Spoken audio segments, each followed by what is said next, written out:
दोस्तों, कह सकते हैं इस लोकसभा चुनाव में अखिलेश यादव एक नए नेता के रूप में उभरे हैं। कह सकते हैं तीसरी सबसे बड़ी पार्टी के रूप में अखिलेश यादव ने अपनी समाजवादी पार्टी को एक पहचान दिलाई है।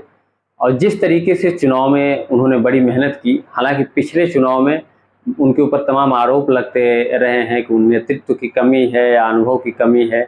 अपने जो है पिताजी जैसा कह सकते हैं, मुलायम सिंह यादव जी जैसे नेतृत्व की उनके अंदर कमी है। बहुत सारे सवाल उनके ऊपर उठते रहे हैं, अपनों ने भी और गैरों ने भी ये सवाल उठाते रहे हैं। लेकिन अब की बार वहीं अखिलेश यादव की सारे लोग तारीफ कर रहे हैं। जिस तरीके से उन्होंने अपनी पार्टी को एक तीसरी बड़ी पार्टी बना दिया, उस तरीके से आप कह सकते हैं अखिलेश के नेतृत्व पे उनके जो टिकट बंटवारे को लेके जो है काफ़ी लोग तारीफ कर रहे थे। वहीं शुरुआत में जब चुनाव चल रहा था, उसके पहले के तमाम लोग इसकी आलोचना भी कर रहे थे।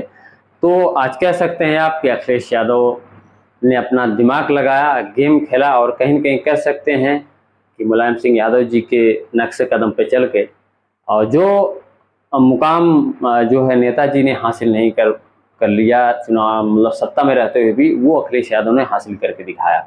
आप सोच लो कि सत्ता में रहते हुए भी इतनी सीटें जो है मुलायम सिंह यादव नहीं हासिल कर पाए थे, लेकिन अखिलेश यादव ने हासिल करके वो दिखा दिया और बता दिया कि एक तरह से इंडिया गठबंधन के सबसे बड़े चेहरे में से वो एक हैं। अब देखते हैं क्या होता है। फिलहाल तो प्रधानमंत्री पद की शपथ की तैयारी चल रही है, क्योंकि इंडिया गठबंधन की अगर बात करें तो यहाँ इनको भी मेजॉरिटी नहीं मिली, एनडीए को भी मेजॉरिटी नहीं मिली।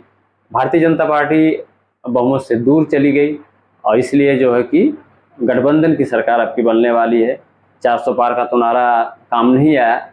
अब कह सकते हैं आपकी पूर्ण बहुमत भी जनता ने नहीं दिया, जिससे कि कोई अकेले मनमानी कर सके या फिर कोई फालतू के मुद्दे जनता के बीच चलाए जा सके। जनता ने आपकी जो वोट किया है, मैंडेट दिया है, वो बहुत सोच समझ के दिया है।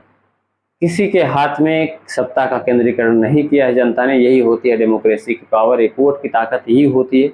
और जनता ने जनादेश जो दिया है वो सर्वोपरि है, उसको स्वीकार करना चाहिए सबको।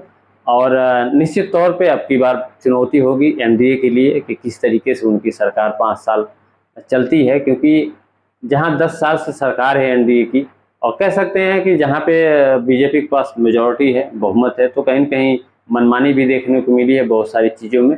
लेकिन अब ऐसा नहीं चलने वाला, क्योंकि चंद्रबाबू नायडू और नीतीश कुमार साथ में हैं। बिना उनकी मेहरबानी के सरकार नहीं चल सकती, या कह सकते हैं हम नरेंद्र मोदी प्रधानमंत्री नहीं बन सकते।